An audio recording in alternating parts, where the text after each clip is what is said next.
Hello, very good evening all of you. स्वागत है आप सभी लोगों का फोकस कॉन्सेप्ट्स में। देखो, आज जिस पेपर के मैं आपके लिए मैथ्स के सॉल्यूशंस लेकर आया हूँ, ये पेपर पीआरटी का है और 15/11/2019 की ये मॉर्निंग शिफ्ट है। बाकी अब आपको लग रहा होगा कि इतने पुराने पेपर पे हम क्यों गए, तो उसका रीज़न ये है कि जैसे कि आपको पता है पीआरटी का शेड्यूल आ चुका है और बहुत जल्दी एग्ज़ाम होने जा रही है। तो बहुत सारे बच्चों की डिमांड थी कि प्रीवियस ईयर पीआरटी का भी पेपर कराया जाए। बाकी देखो, इसके अलावा 2020 के कई पेपर मैंने शूट किए हुए 21 के, तो आप वहाँ से वीडियोस में जाके उनको कर सकते हो कंप्लीट पेपर्स को।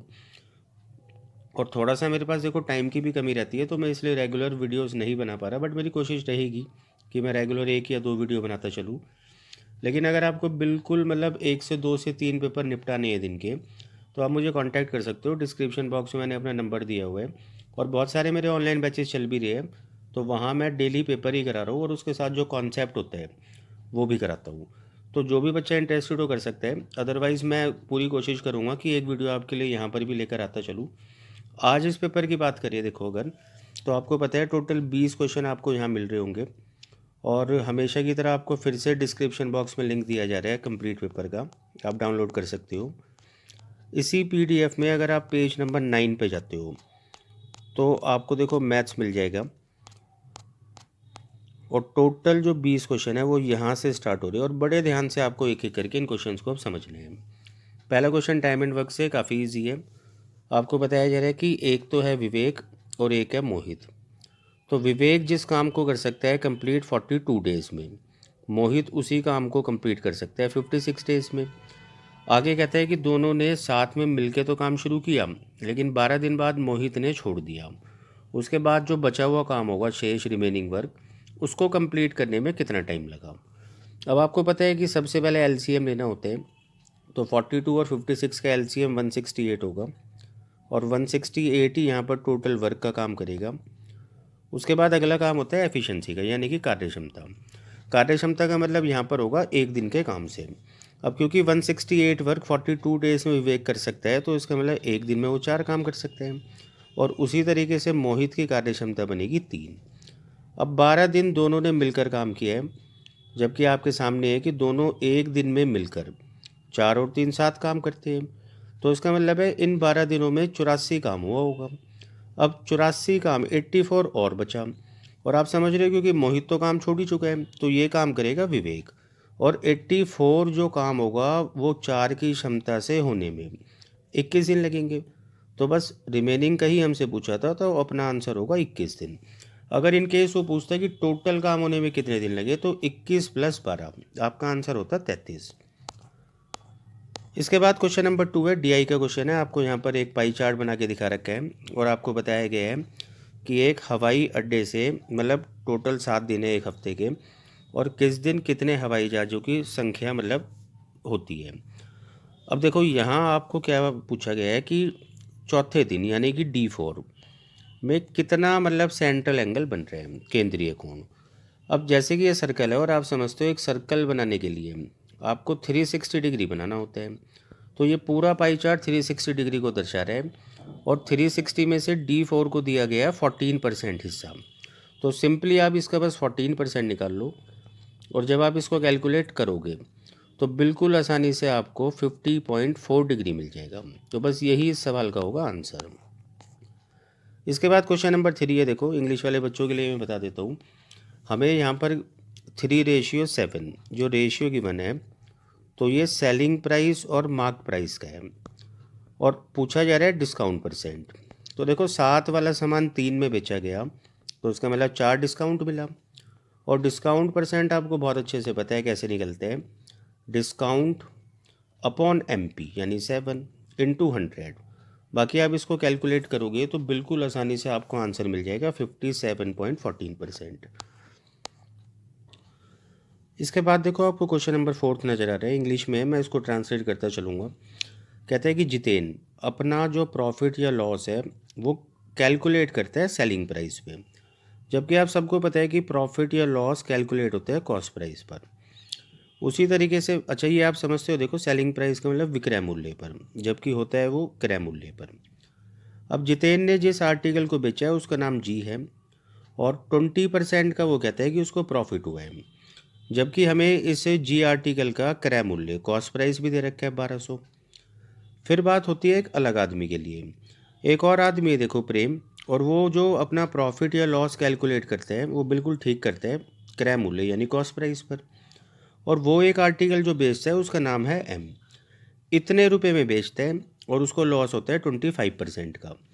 अब हमसे रेशियो पूछा जा रहा है कि जो कॉस्ट प्राइस है आर्टिकल एम का, वो उसके साथ क्या रेशियो होगा सेलिंग प्राइस विक्रय मूल्य जी का। अब देखो इसको शुरुआत करते हैं।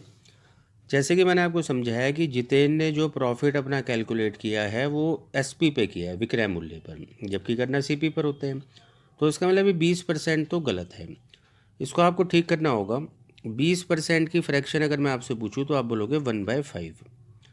और ये भी आपको पता है कि प्रॉफिट परसेंट निकालने के लिए ऊपर प्रॉफिट होता है और नीचे सीपी होता है, लेकिन यहाँ हमें एसपी लिखना होगा क्योंकि एसपी पर प्रॉफिट कैलकुलेट किया गया है।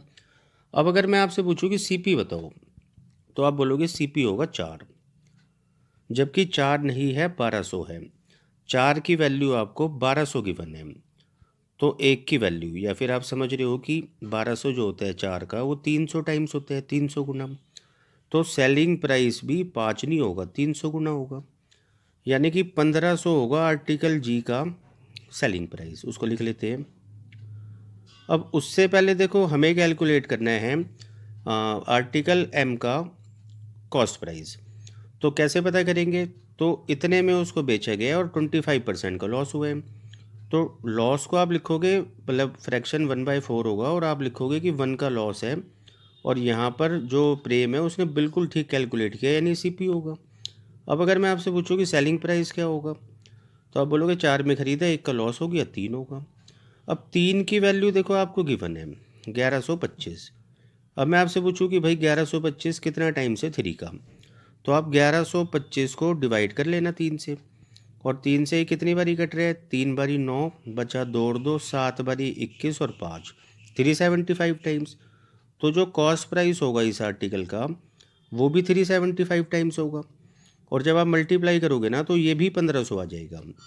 तो एम का कॉस्ट प्राइस और जी का सेलिंग प्राइस दोनों 1500 है, जिनका रेशियो होना चाहिए 1:1। इसके बाद क्वेश्चन नंबर 5 है। देखो यहाँ आपको बता रखा है कि जो राइस है उसका प्राइस 55% से इंक्रीज़ हो जाता है।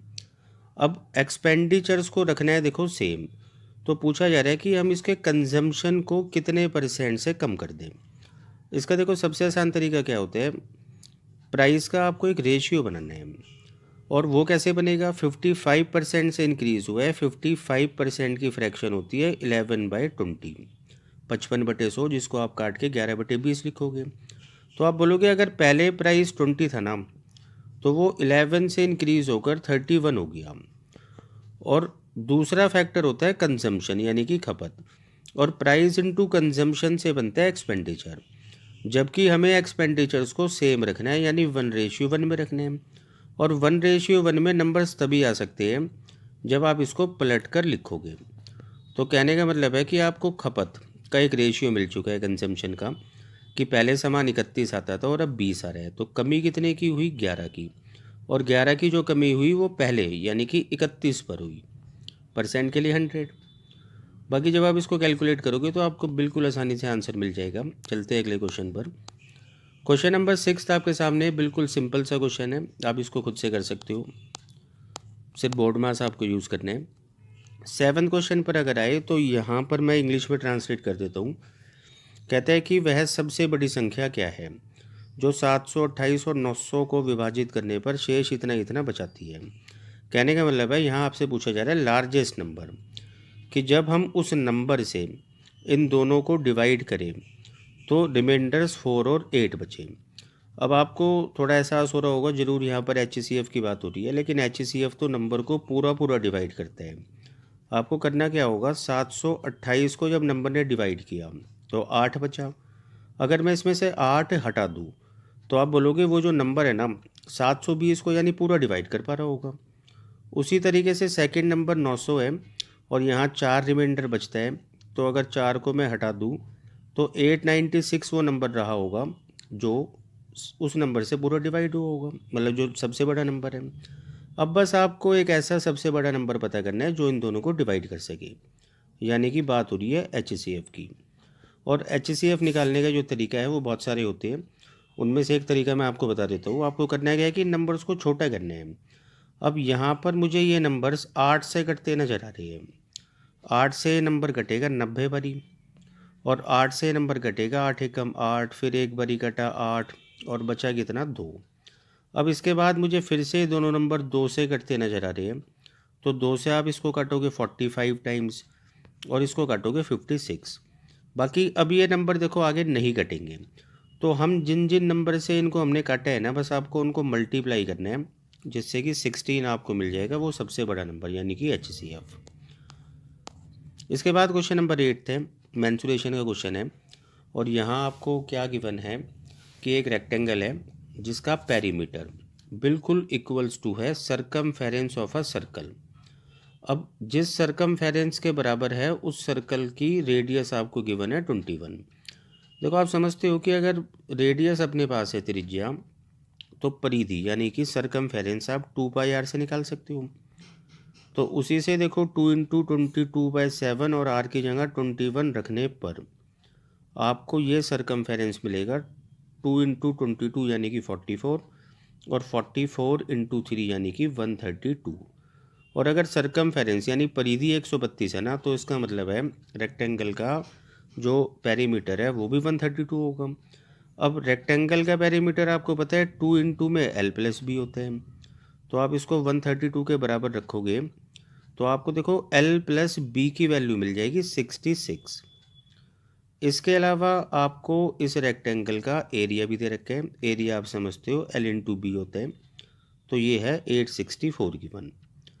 अब आपसे क्या पूछा जा रहा है कि इसका डायगोनल की लंबाई क्या होगी, और डायगोनल के लिए आपको पता होगा फॉर्मूला √L² + B² करना होता है। अब देखो ये एक तरीके से क्वेश्चन मेंसुरेशन का नहीं रहा, बल्कि ये बेसिक अलजेब्रा बन गया। यहाँ आपको एक फार्मूला यूज़ करना होगा जो कि होता है L+B का होल स्क्वायर। आप समझ रहे हो, मैं A+B का होल स्क्वायर लगा रहा हूँ, और फार्मूला जो बनेगा वो होगा L² + B² + 2LB। अब देखो L+B आपको गिवन है 66, और 66 का जब आप स्क्वायर करोगे, इतने बड़े स्क्वायर याद नहीं होते जनरली, तो इसको कैलकुलेट कर लेते हैं। 396 और ये 396, तो आप इसको लिखोगे 6 9 और 6 15 और 3 और 4 4356। अब देखो यहाँ आपको LB की वैल्यू भी गिवन है 864, जबकि ये 2LB है, तो 2LB का मतलब आप समझ रहे हो इसका डबल, और इसका डबल होगा 1728, जो कि यहाँ आकर माइनस हो जाएगा। और ये वैल्यू जो बनेगी ये बनेगी L² + B² की, जबकि मुझे चाहिए √L² + B², तो यहाँ मैं एक रूट भी लगा दूँ। तो जब आप इसको माइनस करोगे, जैसे 16 में से 8 गया 8, फिर यहाँ बचा देखो 4 में से 2 गया 2, और 13 में से 7 गया 6, और 3 में से 1 गया 2। तो अंडर रूट निकालना है आपको 2628 का, क्योंकि ये एक परफेक्ट स्क्वायर नंबर नहीं है, तो इसलिए आपको रूट्स में ऑप्शन नजर आ रहे हैं। अब या तो देखो आप इसको मतलब सॉल्व करो, या फिर अगर आप थोड़ा सा समझते हो, जैसे कि 9√83 को लिखने का एक तरीका होता है, रूट के अंदर 83 तो है ही, और ये जो 9 बाहर है ना, तो इसका स्क्वायर अंदर आएगा, यानी 9 का स्क्वायर 81। अब आप देखो क्या यूनिट डिजिट यहाँ पर 8 बन रही है, आप बोलोगे ना 3 बन रही है, तो इसका ले वाला ऑप्शन आंसर नहीं हो सकता। तो जब ऐसे ही आप चेक करोगे ना, तो सिंगल आपको एक ही ऑप्शन मिलेगा और वही आपका आंसर हो जाएगा। चलते हैं इसके बाद देखो अगले क्वेश्चन। अब ये जो क्वेश्चन नंबर 9 था देखो, तो ये भी सिंप्लीफिकेशन का क्वेश्चन है, आप कर सकते हो, जबकि मैं आपको बता देता हूँ कि इसमें लिखना बहुत कम होता है। इसको बड़े ध्यान से आप देखो, पहले ये ब्रैकेट आपको सॉल्व करना होगा। आप समझ पा रहे हो 5/9 बनेगा, 7/9 में से 5/9 घटाने पे 2/9 बचता है, और आगे भी देखो -2/9 है, तो इस ब्रैकेट से बचा 0। तो कहने का मतलब है अभी तक 1/7 ही बचा, प्लस अब जब इस ब्रैकेट को आप पहले सॉल्व करोगे तो 1 होगा, और 4 × 1 4 होता है, 8 से डिवाइड करोगे 2 होता है, उसी 2 की मल्टीप्लाई आप 4 में करोगे 8 होता है, 8 में 3 जोड़ोगे 11, और 11 में से 7 गया 4। तो मतलब बिल्कुल आपको लिमिटेड स्टेप्स लिखने होते हैं, और इजी क्वेश्चन है, आप खुद से इसको कर सकते हो। क्वेश्चन नंबर 10 है, देखो DI का क्वेश्चन है। यहाँ आपको बता रखा है कि एक सिटी में मतलब जो कोचिंग सेंटर्स हैं उनमें टीचर्स की संख्या बता रखी है। तो देखो किस सिटी में मतलब कितने कोचिंग सेंटर है, मतलब कितने टीचर्स है वो आपको बता रखा है। ये कोचिंगों के नाम है एक्चुअली C1 C2 C3 और ये है नंबर ऑफ़ टीचर्स। अब क्या क्वेश्चन हमसे पूछा गया है समझते हैं। कहता है C6 में अध्यापकों की संख्या, अब देख पा रहे हो 70 है, सभी कोचिंग में सभी अध्यापकों की संख्या से कितनी कम है। तो कहने का मतलब है आपको इन सबको टोटल करना होगा और उसमें से इस 70 को घटाना होगा, तब आंसर आएगा। अब आप एक खुद ही समझो कि जब आप इस पूरे में से और ये घटाओगे तो इतना ही तो बचेगा। तो सिंपली बस आप इन नंबर्स को जोड़ लो, डिफरेंस आ जाएगा, मतलब आंसर आ जाएगा। तो जब आप इनको जोड़ोगे तो बहुत आसानी से आपको आंसर मिल जाएगा, आप खुद से कर सकते हो इसको। इसके बाद आ जाते हैं क्वेश्चन नंबर 11 पे। क्वेश्चन नंबर 11 में आपको बता रखा है कि राहुल अपनी इनकम का कुछ पार्ट तो करता है खर्च और बाकी वो बचा लेता होगा। तो जो उसने खर्च किया यानी कि एक्सपेंडिचर्स और जो उसने बचत की यानी कि सेविंग्स, तो इन दोनों का रेशियो है 4:5।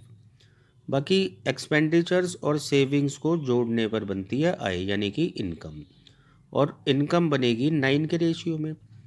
जबकि हमें बताया कि इनकम 9 नहीं है बल्कि 90,000 है। तो 9 की वैल्यू 90,000 है, तो आप समझ रहे हो ये 10,000 टाइम्स हुआ, या फिर एक की वैल्यू 10,000 हुई। तो बस आप यहाँ दोनों जगह 10,000 से मल्टीप्लाई कर देना और आपसे पूछा जा रहा है कि उसका खर्च यानी एक्सपेंडिचर, तो आंसर होगा 40,000। इसके बाद देखो क्वेश्चन नंबर 12 है, जहाँ आपको 3 नंबर दे रखे हैं, फ्रैक्शन में है और HCF आपसे पूछा जा रहा है। तो देखो मैं इन नंबर्स को लिख सकता हूँ कुछ इस तरीके से 6 या 6/1। इसको आप सिंपल फॉर्म में बनाओगे तो आप समझ रहे हो 60/17 बनेगा। और तीसरा नंबर देखो है तो 36/51, लेकिन आप उसको छोटा कर लो, 3 से आप काटोगे तो ये 12 और 17 बारी कटेगा। अब आपको इन तीनों नंबर्स का HCF निकालना है। आपने ज़रूर पढ़ा होगा कि फ्रैक्शंस का जब हम HCF निकालते हैं तो ऊपर वाले नंबर्स का तो निकालना होता है HCF, और ऊपर वाले नंबर्स का HCF यानी कि तीनों को काटने वाला बड़े से बड़ा नंबर, आपको नज़र आ रहा होगा 6। और नीचे वाले नंबर्स का निकालना होता है LCM, और तीनों नंबर्स का LCM भी बिल्कुल सिंपल है, आपको नज़र आ रहा है 17। तो आंसर इस क्वेश्चन का होगा 6/17। मतलब लेंथ होगी 35 ब्रेड्थ होगी और 20 हाइट होगी। तो ये LBH आपको गिवन है एक घनाभ का यानी कि एक क्यूबॉइड का। तो इस क्यूबॉइड को ना क्या करना है, आपको मेल्ट करना है, पिघलाना है, और पिघलाने के बाद आपको 4 सेंटीमीटर साइड वाले क्यूब्स बनाने हैं। जबकि इस प्रोसेस में क्या हुआ कि 20% जो वॉल्यूम है क्यूबॉइड का वो ख़राब हो जाता है।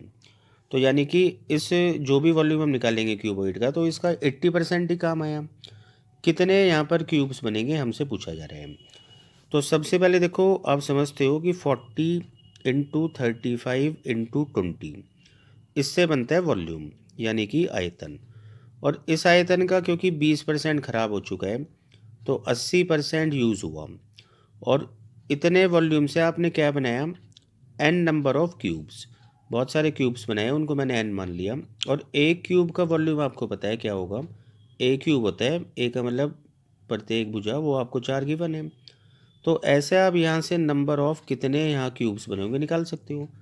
जब आप इसको सॉल्व करोगे देखो 5 से नंबर 4 बारी कटा, तो 4 से नंबर कटा, दूसरा 4 भी कटा और इस 4 ने इसको काटा 10 बारी, और 35 इंटू 10 आप समझ रहे हो 350 ऐसे छोटे छोटे क्यूब्स बनेंगे। चलते हैं इसके बाद अगले नंबर क्वेश्चन नंबर 14 पे। टाइम एंड डिस्टेंस का ही क्वेश्चन है। आपको बता रखा है कि एक स्कूटर रिपेयर कराने के बाद 36 की स्पीड से चलता है, जबकि रिपेयरिंग से पहले वो चल सकता था 30 की स्पीड से। यहाँ लिख लेते हैं देखो कि 30 किलोमीटर जो स्पीड थी वो रिपेयरिंग से पहले थी और 36 रिपेयरिंग के बाद, ये दोनों स्पीड से स्कूटर की। अब देखो मरम्मत कराने के बाद यानी रिपेयरिंग के बाद वो एक सर्टेन डिस्टेंस को 2 आवर्स में कंप्लीट करता है। तो हमसे पूछा जा रहा है कि भाई रिपेयरिंग से पहले वो कितना टाइम लेता था। जबकि डिस्टेंस सेम है, और ये आपने पढ़ रखा है कि जब डिस्टेंस सेम होता है तो स्पीड और टाइम का उल्टा रेशियो बनता है। अगर मैं आपसे पूछूं कि स्पीड का क्या रेशियो बन रहे हैं, तो आप समझ पा रहे हो कि 5 और 6 बन रहे हैं। तो टाइम का रेशियो बनेगा 6 और 5। और हमें गिवन है कि रिपेयरिंग कराने के बाद जो टाइम लगा है ना वो 2 आवर्स है। 5 की वैल्यू आपको 2 घंटे की बने, तो 1 की वैल्यू क्या होगी, आप बोलोगे 2/5। और निकालनी है आपको कितने की वैल्यू है, 6 की, तो आप एक 6 से मल्टीप्लाई और कर दोगे और ये टाइम आ जाएगा 12/5। तो इजी था क्वेश्चन। इसके बाद क्वेश्चन नंबर 15 है, रेशियो का क्वेश्चन है। आपको बताया कि 3:4:2 इतना पैसा XYZ में बांटा गया, लेकिन अगर हम XYZ को थोड़ा थोड़ा कम करके पैसा देते, मतलब हम X को इतना कम देते, Y को इतना कम, Z को इतना कम, तो उनको जो पैसा मिल रहा होता वो इस रेशियो में मिलता। और Z का हमसे नया हिस्सा पूछा है, मतलब जब हमने इस तरीके से पैसा बांटा है तो Z को कितना मिला है। अब बिल्कुल इजी क्वेश्चन है, देखो टोटल पैसा 3242 था, लेकिन हमने तीनों को कम कम करके दिया। मैं टोटल कर लेता हूँ, टोटल कितना कम दिया, तो इनको टोटल करने पे 13 और 11 24 और 18 42 बनेगा।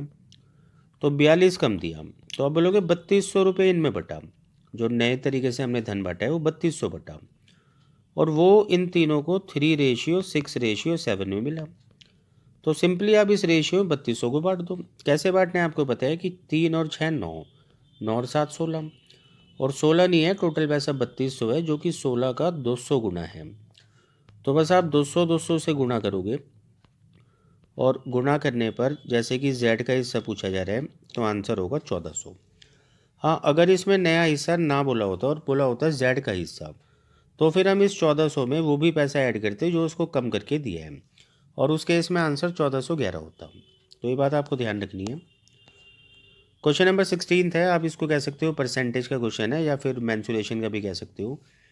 आपको बताया कि एक गोला है और गोले की त्रिज्या को पहले तो हमने बढ़ाया 33.33% से, और उसके मतलब बढ़ाया नहीं, सॉरी घटाया है।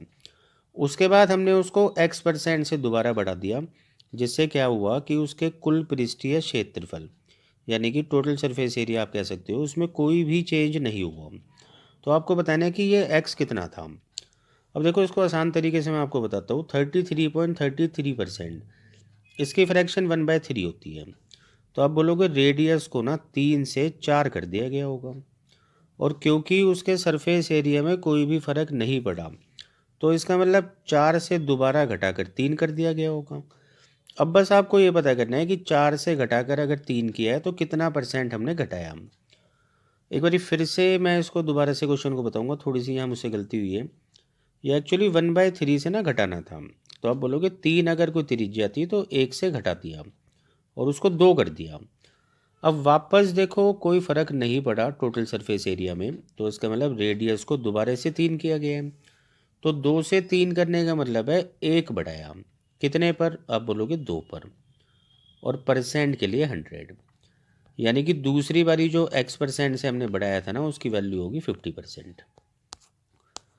इसके बाद क्वेश्चन नंबर 17 है, सिंप्लीफिकेशन का क्वेश्चन है।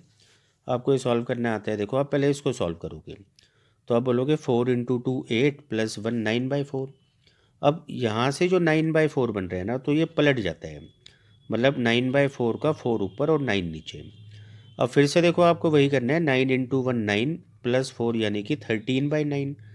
लेकिन 13/9 का आप समझ रहे हो 9/13 हो जाएगा, यानी 9 ऊपर और 13 नीचे। इस पूरे को मैंने काट दिया, अब ये पूरा 13 है।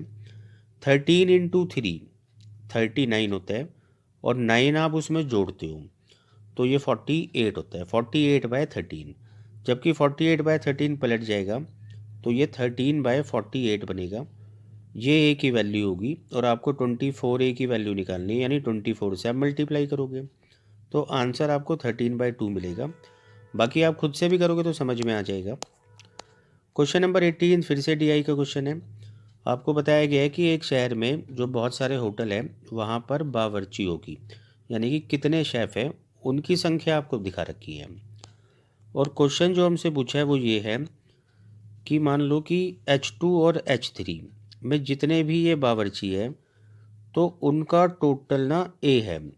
अब देखो H2 H3, आप दोनों का टोटल करके देखोगे तो ये आपको 95 मिल रहा है, तो ए की वैल्यू 95 होगी।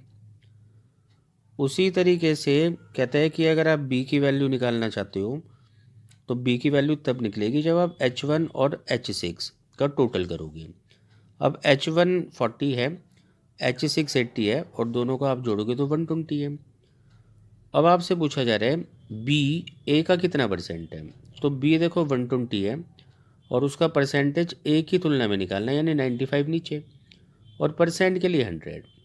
बाकी इसको आप कैलकुलेट कर लेना और बहुत आसानी से आपको आंसर मिल जाएगा। क्वेश्चन नंबर 19 पे चलते हैं। टाइम एंड डिस्टेंस का है और क्रॉसिंग ऑफ ट्रेन से का क्वेश्चन है। ये कहता है कि एक 500 मीटर लंबी है ट्रेन। इस तरीके से एक ट्रेन है, 500 मीटर इसकी लेंथ है, तो 36 की स्पीड से ये चल रही है और वो एक पुल को क्रॉस करना चाहती है, मतलब ऐसे कोई पुल होगा और पुल को बल्कि उसने क्रॉस कर भी लिया 70 सेकंड में। तो इस पुल की लेंथ बतानी है। अब देखो ये जो मैंने पिक्चर बनाई है ना, ये पिक्चर तब की है जब ट्रेन स्टार्ट करेगी इसको पार करना, लेकिन जब पार कर चुकी होगी तो ये पिक्चर ऐसे बन रही होगी। और मैं आपसे पूछूँ कि पार करने तक टोटल ट्रेन ने कितना डिस्टेंस चला, तो आप बोलोगे एक तो इतना चला और एक इतना चला, यानी कि पुल की लंबाई प्लस ट्रेन ने चली होगी अपनी लंबाई, तो दोनों लंबाई मिलाकर उसने 70 सेकंड में चली और स्पीड होगी 36। तो डिस्टेंस देखो आप समझते हो, स्पीड इनटू टाइम से बनता है। टाइम आपको 70 सेकंड गिवन है, स्पीड भी गिवन है, लेकिन आपको मीटर पर सेकंड में बनानी होगी। और ये आपको ध्यान होगा कि मीटर पर सेकंड में बनाने के लिए किसी भी स्पीड को 5/18 से मल्टीप्लाई करना होता है, तो यानी कि 10 ये स्पीड बनेगी। और 10 इंटू 70 का मतलब है कि टोटल ट्रेन ने 700 मीटर चला होगा। और 700 मीटर मैंने आपको समझा दिया, वो दो ऑब्जेक्ट्स की लंबाई होगी। उसमें से एक ट्रेन है जो कि 500 मीटर की है, तो आप 500 इसमें से घटाओगे तो बची हुई लंबाई 200 मीटर पुल की होगी। तो आंसर इस क्वेश्चन का होगा 200 मीटर। इसके बाद क्वेश्चन नंबर 20 लास्ट क्वेश्चन जो है ये कंपाउंड इंटरेस्ट पर है। आपको बता रखा है कि कोई पैसा है और वो 21,000 रुपये हो जाता है कंपाउंड इंटरेस्ट की किसी दर से 1 साल बाद, मतलब ये अमाउंट है। अब अगर इस पैसे को आप देखते हो 2 साल बाद तो ये हो जाता है इतना, तो आपको यहाँ पर रेट ऑफ इंटरेस्ट बताना है। अब आपको देखो एक छोटा सा कॉन्सेप्ट पता होगा, जैसे ये 21,000 जो था अमाउंट था फर्स्ट ईयर के लिए, लेकिन सेकंड ईयर के लिए यही अमाउंट प्रिंसिपल का काम करता है और सेकंड ईयर का अमाउंट आपको गिवन है, वो है 22050। तो कहने का मतलब है 1 साल में पैसा इतने से इतना हो गया। तो बहुत आसानी से आप देख सकते हो जो भी इनका डिफरेंस होगा, यानी कि 1050, तो ये होगा सीधा सीधा इंटरेस्ट। और ये इंटरेस्ट किस पर मिला होगा, तो आपको पता है हमेशा प्रिंसिपल पे मिलता है, यानी कि 21,000 पे, और परसेंट के लिए 100। तो जब आप इसको कैलकुलेट करोगे तो बिल्कुल आसानी से आपको आंसर मिल जाएगा 5%। तो यहाँ भाई ये पेपर ख़त्म होता है। बाकी जल्द मिलते हैं अगले किसी पेपर के साथ, जब तक आप इसको कंप्लीट करो। और जो भी मतलब आपके सजेशंस है वो आप मुझे व्हाट्सएप या कमेंट में बता सकते हो। Thank you.